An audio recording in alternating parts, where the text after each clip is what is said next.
Olá, tudo bem? É com todo o prazer que venho falar contigo sobre estes novos requisitos que podemos encontrar no capítulo 4.6 da norma BRCGS for Food Safety, mais conhecida como BRC Food, versão 9.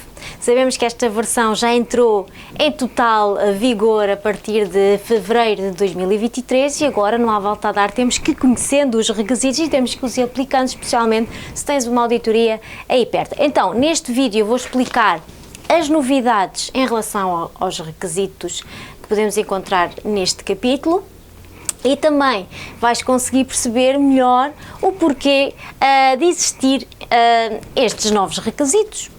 Se formos a ver, aquilo que eu vou falar hoje não é novidade para algumas empresas. Vais dizer assim, eu nunca tinha ouvido falar disto, isto é impossível na minha empresa. Não, existem empresas que isto já acontece naturalmente. Estas coisas que nós vamos falar, por isso isto é só para tu ficares com a curiosidade, que já fazem estes processos, sempre que vão comprar equipamentos novos, equipamentos em segunda mão ou fazer grandes remodelações de equipamentos já existentes, muitas empresas já seguem estes padrões e muitas das coisas que nós vamos falar também são boas práticas que existem em relação aos equipamentos e que estão de encontro com legislação relacionada com o desenho higiênico e também controle da segurança alimentar e do contacto de materiais em contactos com os alimentos. Por isso, a BRCGS o que fez foi agregar todas estas novas normas, novos requisitos e reforçou um requisito que já existia, que era o 4.6. Okay? Então vamos lá, certeza que agora estás curioso para saber, certeza que já espreitaste um pouco aqui o que é que eu tinha, mas vamos falar então com detalhe cada um deles, ok? Então temos o primeiro, o 461, que é o que tem um dos que tem sido uma grande confusão para quem nunca ouviu falar destas coisas. Então, que diz lá a norma que eu tenho que ter uma especificação de compra e chamar aqui a atenção novamente que este requisito fala de equipamentos, máquinas novos, em segunda mão, ou quando eu tenho que fazer uma remodelação ao equipamento e estou a adquirir peças ou componentes num determinado equipamento, ok? Então, sempre que eu vou fazer um projeto de aquisição de um equipamento, é importante que haja uma especificação de compra que diga quais são os requisitos que eu tenho em mente, qual é o objetivo da compra daquele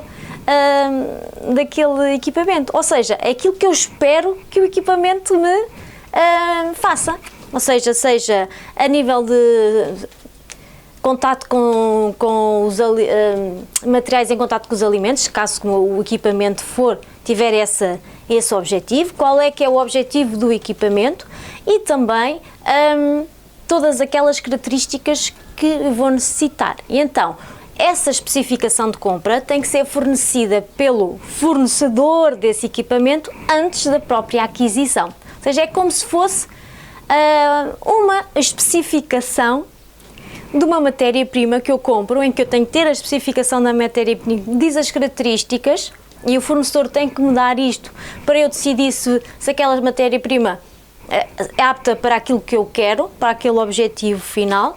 É a mesma coisa, a especificação de compra, lá está, é um detalhe que tem que ser feito de equipamento a equipamento. Quando eu inicio um projeto para a compra, então tem que haver uma especificação de compra. A especificação de compra não é um documento que eu faço e é igual para todos os equipamentos, não é um documento meu, é um documento que o próprio fornecedor me vai dar, para não estar a dizer o fornecedor fornece.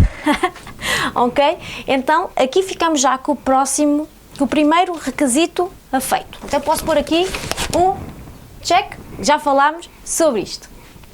O 4.6 não muda muito em relação ao que já estava na versão 8 a 7 da própria norma BRCGS, tem a ver com o desenho higiênico do equipamento, em que o equipamento tem que ter um design que não permita, por exemplo, fugas ou queda de óleo para os alimentos, ou que tenha espaços mortos em que dificulte a própria higienização. Ou seja, o que a norma diz e acrescenta aqui um iceberg, e quem sabe o que eu estou a falar do iceberg, ou seja, é uma coisinha a mais que tem que ser baseado no risco, e nós sabemos que a norma BRCGS Food e estas normas todas da GFSI gosta muito de avaliação de risco, ou seja, eu tenho que avaliar o risco daquele equipamento poder ter ou não um design higiênico que não me vai cumprir com os meus objetivos e que possa ter, por exemplo, lá está, como eu digo, pontos mortos, uma selagem que não é muito boa e deixa acumular resíduos, etc, etc. Ok? Mais uma coisa que isto não mudou em relação a versões anteriores é que se eu tiver superfícies que vão entrar em contacto direto com os alimentos, eu tenho que ter declarações de conformidade que estejam de acordo com a legislação em vigor para esses materiais, ou seja, aquelas declarações de conformidade dos materiais que entram em contacto com os alimentos, seja as passadeiras, telas, o inox, etc, etc. Ok? Então, requisito 6.2, check, já está. Agora, este também é um requisito que muita gente está confusa, não sabe o que é isto, comissionamento. Mas o comissionamento é uma coisa que existe.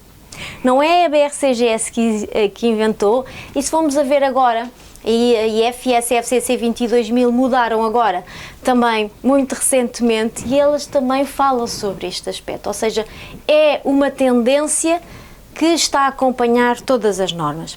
O comissionamento é todo o processo, desde a aquisição, montagem, testagem e entrada em funcionamento do equipamento. Ou seja, eu compro, tenho uma especificação de compra, compro o equipamento chega a mim, às minhas instalações, à minha organização, e vou ter que o colocar no local. Quais são os procedimentos que eu tenho que fazer para que quando ele chega ao local, ele vai ser instalado, que cuidados é que eu vou ter, depois para fazer os testes para ver se ele funciona corretamente e pôr então o equipamento em produção.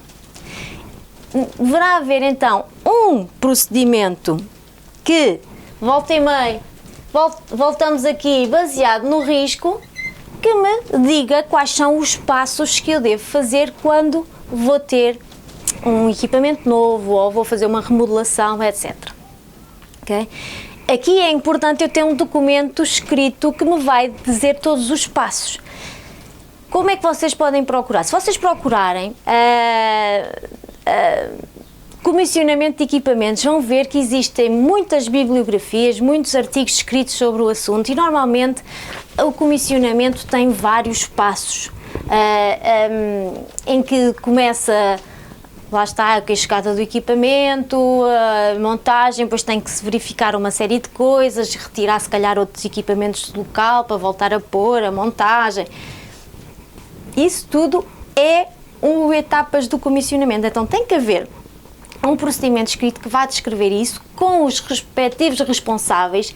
É sempre importante depois, quando eu tenho o equipamento, talvez fazer um registro de todas estas etapas com os prazos previstos, quando é que é realizado, quem é que é os responsáveis por cada etapa, para ter então um detalhe de todos estes aspectos. Importante que a norma diz lá que o equipamento, quando entrará em funcionamento, deverá ser aprovado e verificado por uma pessoa responsável. E aqui temos 8 iceberg, não é? Temos um iceberg, vou fazer aqui um iceberg para quem segue os meus vídeos e os meus cursos sabe muito bem do que é que eu estou a falar. Aqui, então, essa pessoa tem que estar designada, não é? Essa pessoa, ou um grupo de pessoas tem que estar designado, ok? Nas suas funções, ou então nomeado no próprio procedimento, ok? Depois, também tem que olhar outro iceberg, é se há necessidade de fazer alterações a documentos e procedimentos relacionados com aquele equipamento. Plano de manutenção preventiva, plano de higienização, alguma instrução de trabalho, formação dos próprios operadores sobre o funcionamento daquela norma, etc, etc. Eu no curso BRC 9 Icebergs sobre esta norma versão 9 que fiz recentemente, os meus alunos tiveram um documento que eu produzi para eles para os ajudar neste requisito. Foi uma checklist de comissionamento com os vários passos das etapas do comissionamento e uma checklist das coisas que devem cumprir. Por isso, se quiseres essa checklist, tens que participar no meu curso, seja gravado ou na próxima turma. Então, daqui estamos. Este que é mais difícil, já está. A partir daqui são requisitos, não são complicados de um ponto de vista documental, mas é como eu avalio as coisas. Porque todas estas coisas são baseadas no quê? Podemos pôr aqui risco também. Se vamos a ver, todo este novo capítulo tem a ver com risco. Então, o 464 tem a ver com movimentação de equipamento estático. Ou seja, quando eu tenho que mover um equipamento muito grande, lá está, quando eu tenho que instalar um novo equipamento, tenho que retirar os que estão lá adjacentes, eu tenho que ter uma série de cuidados, não é? E então, eu deverei ter um procedimento para movimentar estes equipamentos estáticos. Quem é que vai ser responsável? Como é que vamos fazer? Cuidados é que vamos ter? As peças, os parafusos, os lubrificantes, como é que eu vou voltar a montar? Como é que eu vou testar o equipamento? Tudo isso deverá estar descrito e depois, lá está, documentado e evidenciado que isso foi feito de forma correta. E aqui também temos o 8 iceberg, não é? Que é o registro e as pessoas envolvidas. Ou seja, quem está a fazer isto, para além do risco, também tem aqui o 8 iceberg. Este iceberg está tão mal feito. Tem a ver então com a formação e a competência das pessoas envolvidas. Ok? Check. Está falado. Próximo. Tem a ver então com equipamentos que não estão ao serviço. Não escrevi tudo.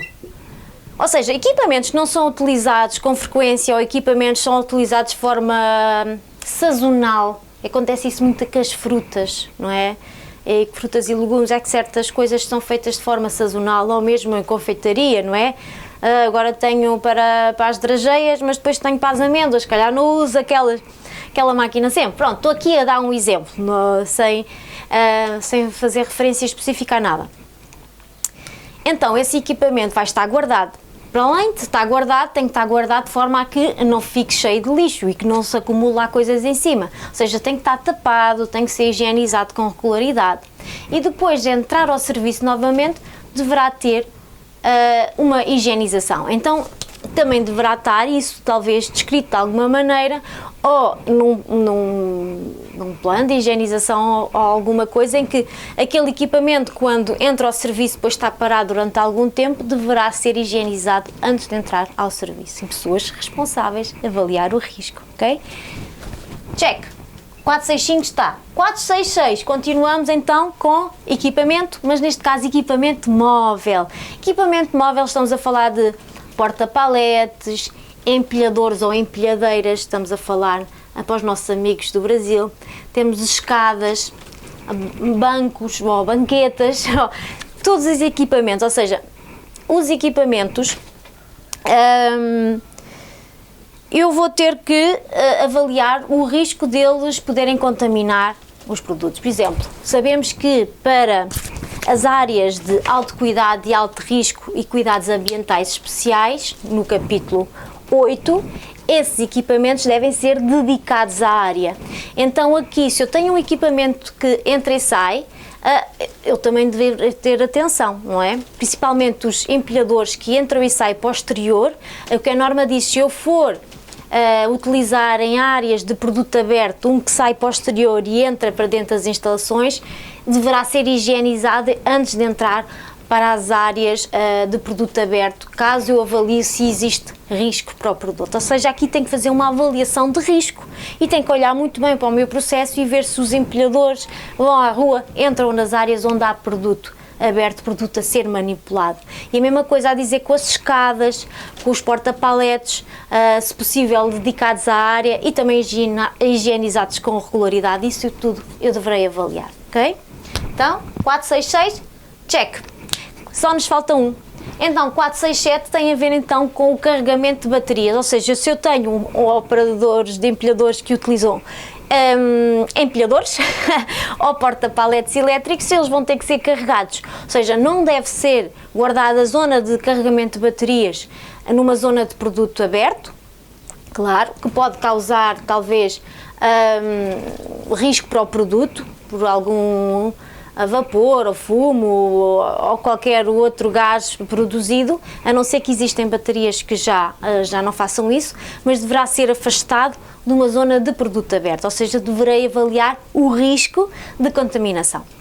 Ok, posso dizer que também checa este e falamos de todos os requisitos, os novos e os mais ou menos alterados do capítulo 4.6 equipamentos da norma BRCGS. Vimos então que existem a necessidade de fazer uma especificação de compra quando vou fazer a aquisição de novo equipamento de segunda mão, ou mesmo uma remodelação. Uma especificação de compra depois vai dar o mote para um procedimento de comissionamento em que eu vou ter que definir como é que eu vou fazer a montagem, testagem e a aprovação para entrar em produção desse equipamento. Depois vimos todos os procedimentos e avaliações de risco que eu tenho que fazer para equipamento que não está ao serviço, equipamento móvel, equipamento estático e o carregamento das baterias. Espero que tenhas ficado esclarecido ou esclarecida com este vídeo e espero que fiques atento a mais vídeos como este. Muito obrigada!